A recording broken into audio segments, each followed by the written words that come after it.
ahead of time. Our judges are learning, and they're here days ahead of time to prep, to understand the workouts and provide the best possible experience for our athletes. And then look around here in this room alone, we're gonna have thousands of spectators and fans fitnessing in here. So those folks were probably put, 5,000 to 7,000 people through workouts as spectators.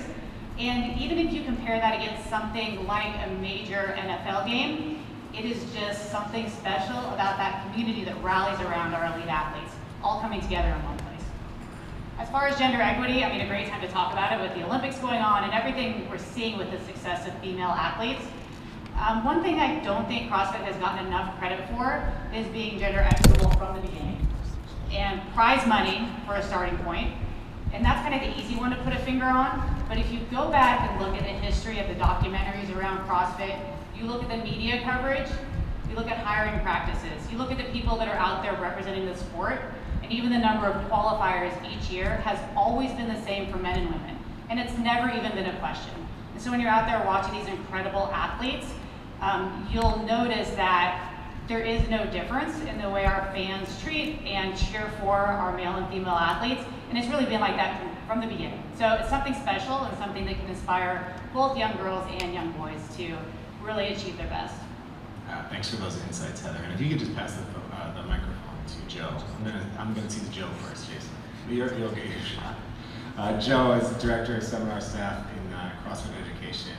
Please tell me about your role in showcasing the differences in what CrossFit will be seen on television this weekend on ESPN and ESPN2 to what people might experience here in the CrossFit experience throughout that weekend. Yeah, there's a quote, and I'll change it slightly, but the needs of the CrossFit Games athletes and our grandparents differ by degree and not kind. So what we see out on the sport floor is a very aspirational display of the human potential in response to the stimulus of the program and the methodology. And what we're going to be doing in here is also showing equally important as while that puts our eyes on the horizon of what's possible, we want to be able to use those same movements and that same technology in very important spaces like chronic disease, health, and fitness for everyone. And so the seminar staff team that I'm extraordinarily humbled to sit here and represent the outstanding humans on that team, they're inextricably linked to our credentials, our courses, and they teach the methodology, and the main thing they teach is really our methods, right? And our methods are understanding scalability for everyone, understanding how there's a path to optimizing our technology with the mechanics and consistency and intensity, and really making sure that we set the right foundation for everyone that walks into an affiliate or grabs a set of dumbbells in a garage. And that's great.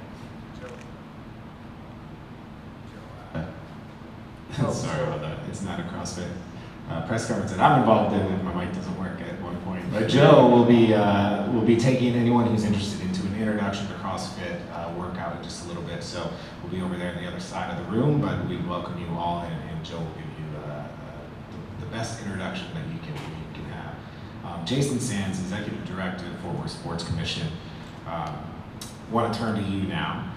There's no doubt the buildings that we're in here and also over at Dickies Arena have hosted some significant events, and especially benefiting the community, etc.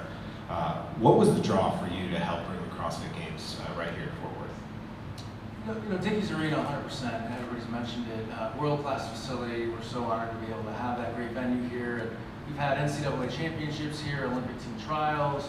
We've had, Simone Biles was just here a couple months ago with USA Gymnastics. So to be able to host the CrossFit Games in that venue is really special for us. And the atmosphere is just going to be absolutely electric for those athletes. And we're really excited about that. And fans are really going to enjoy all the amenities here. But beyond just Dickies Arena, the city really just embraces these sporting events and does everything they can to roll out the red carpet and make sure that the fans and athletes and everybody involved with these sporting events has a great experience. And I'll give you a quick little story about CrossFit.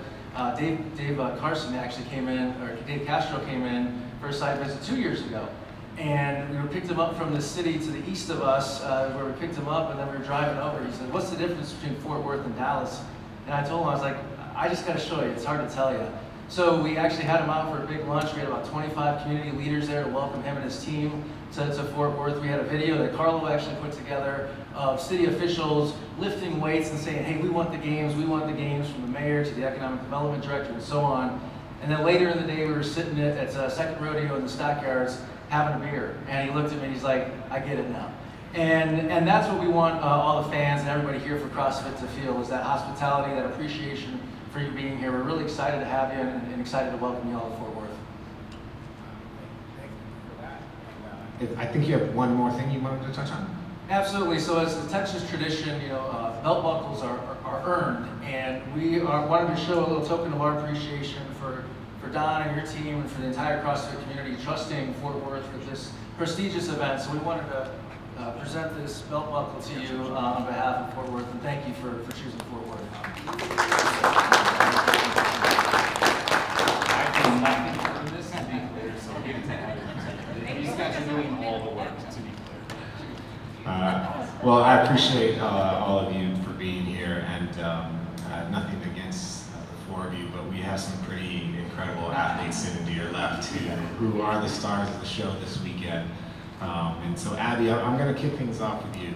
Your first Games appearance last year, Yes. and just a few months ago, you kind of made yourself known as a force to be reckoned with out in Carson. You won the North America West semifinal at West Coast Classic. How does a performance like that boost your confidence coming into this weekend, and what are you looking forward to most about competing here right in Texas?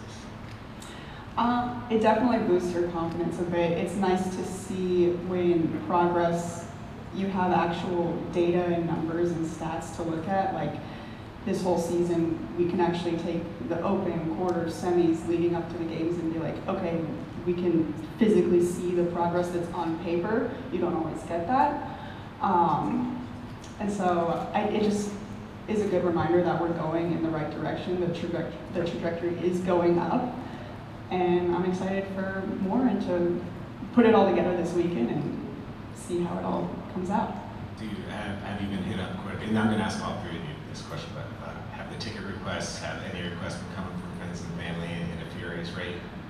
Request for what? Just to be there to support you for tickets, for any of that from the hometown.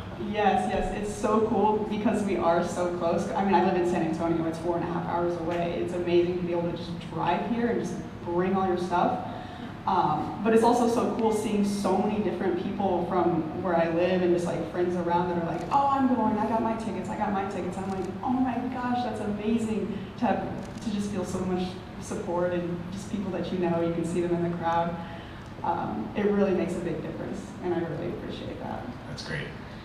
Bethany, you've been a mainstay at the games over the last 8 years. What's it like to come back to Texas to compete? Yeah. And what's different about your approach to the games now than your first games appearance back in 2017? Yeah, yesterday I was talking to my manager and I was just like, oh, it feels so right to have it here in Texas. Like, it just feels so good. So I'm really excited well, technically I live in LA right now, but born and raised in Austin, Texas, lived here for 27 years, and Texas is a very special state.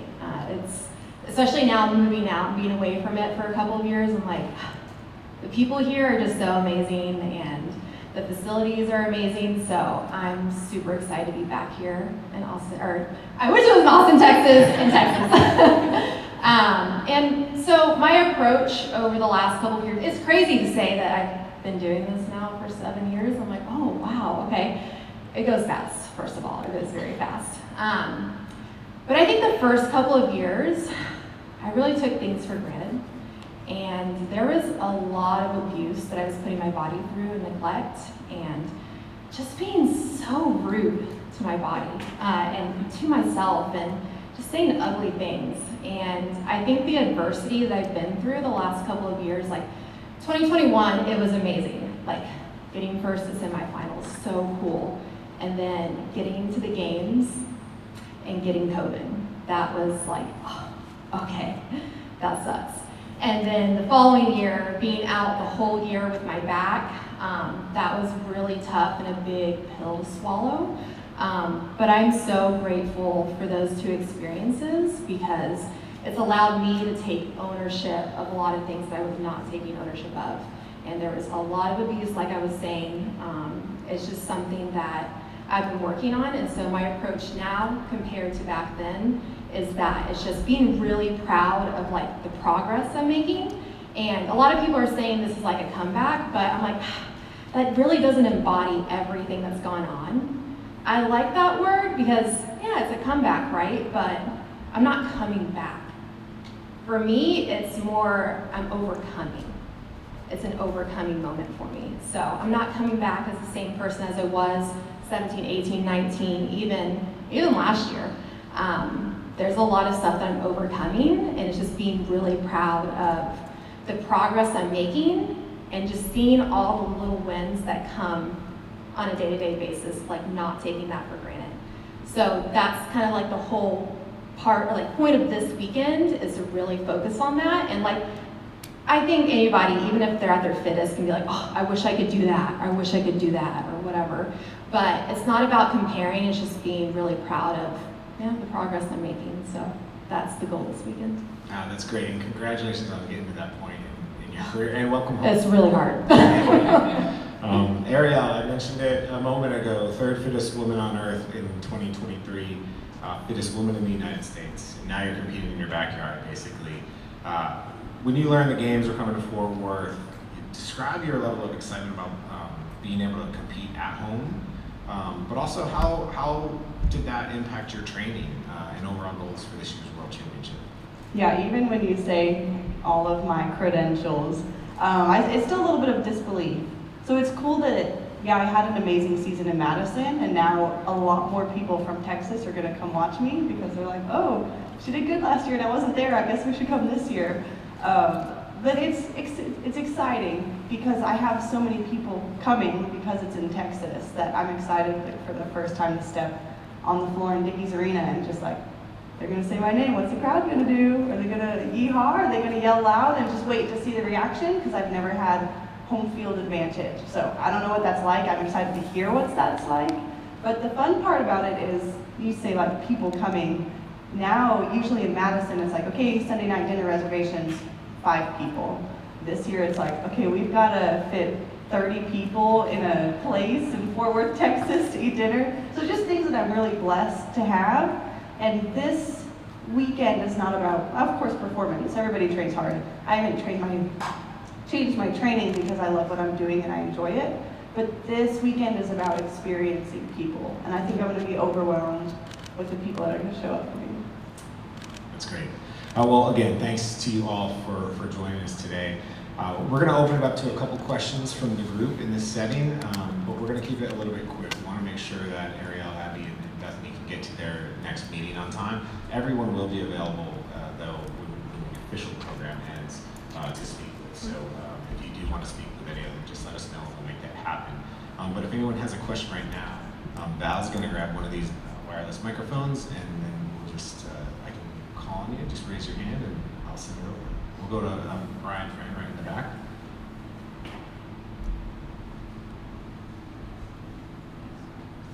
Morning guys, Brian Friend, B.Friendly Fitness. This is just a general question, so anyone can feel free to answer it. I love the choice of word, Bethany, overcoming. And for you guys as athletes, obviously you overcome a ton to have the chance to compete. But all of us know who do this, that doing that in the gym every day translates to something in life. So for any of you up there, I want to just open it up. If you were willing to share something that you may have personally overcome this year that's giving you a chance to do what you each do best this week on behalf of our community. I'm going to make Abbie answer because she has the microphone in her hand.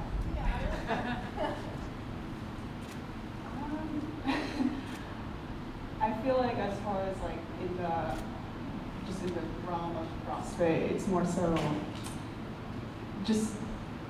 really just believing in yourself that you can go and do it.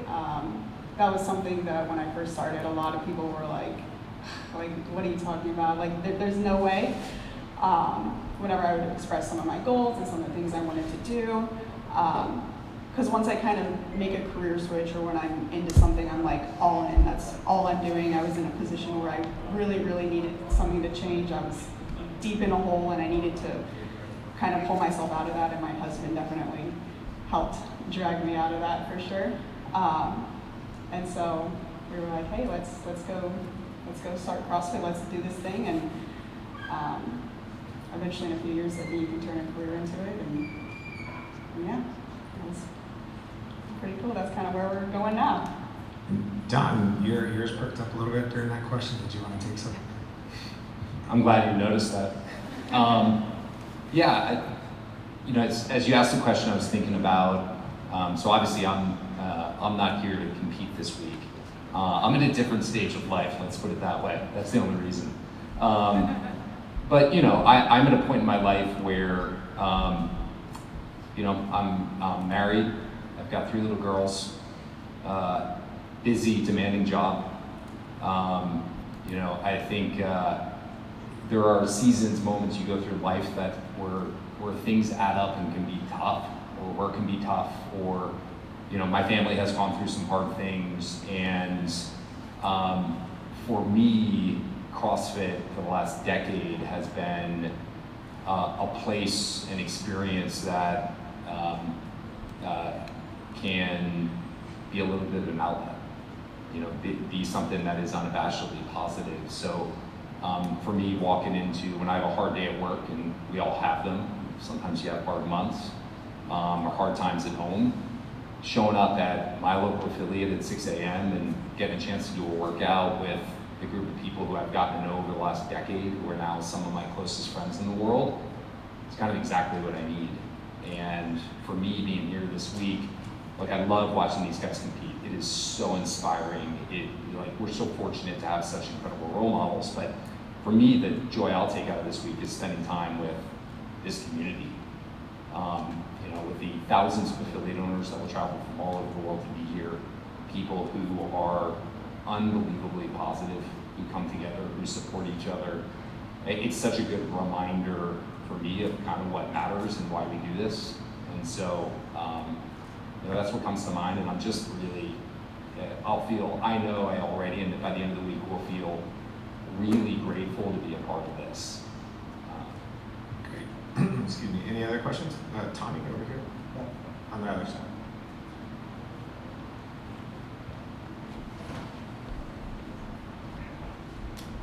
Thanks. My question is for Jason. I had a question about what's unique about CrossFit for you in terms of getting ready for an event. Is there anything about the CrossFit Games, the community that you've seen, that is uniquely attractive for you in Fort Worth and being able to host that? Is there anything maybe you're hoping to learn as you see the first event or first year play out? No, we're really excited about having CrossFit here. The team is phenomenal. So Don and Heather and Dave and everybody that we've been able to work with in the 2 years of kind of getting it to this point is phenomenal. So we really appreciate that, because we deal with a lot of different groups and teams, and very few are as stellar as this group. The international component here as well is unbelievable. I think it's 25 countries or more than that are going to be represented here. I mean, that's huge for us to be able to welcome all these folks from international cities and overseas to experience Fort Worth. And when we sat down and talked to Don, a year plus ago, and his vision for growing the sport and the game and trying to just extend this community beyond, because obviously it is a community and it's so special and important. So we can be a part of that and help grow this sport and be a part of this. We look at this as a partnership. Anything that we can do to help them achieve their goal of spreading the CrossFit message across the world, we're really honored to be a part of it. So a lot of different things that we're excited about. Awesome. I think that's a great way to end the official program here. But again, just a couple of housekeeping things. If you do want to speak with Abbie, Bethany, or Arielle, we want to knock that out first. We want to get them back to their meetings. And we can do that right over there in front of the banner. Also, for those who are credentialed, there is a press orientation at Dickies Arena this afternoon. So keep an eye on your inboxes. You'll get some information on that. That'll be at 3 p.m. And then other than that, I'd just like to thank you all again for being here. And good luck to you ladies in the competition, and good luck to you guys in everything else. And Joe will start his workout for you around 11:40, 11:45. We'll be over there. But thank you all for joining us today.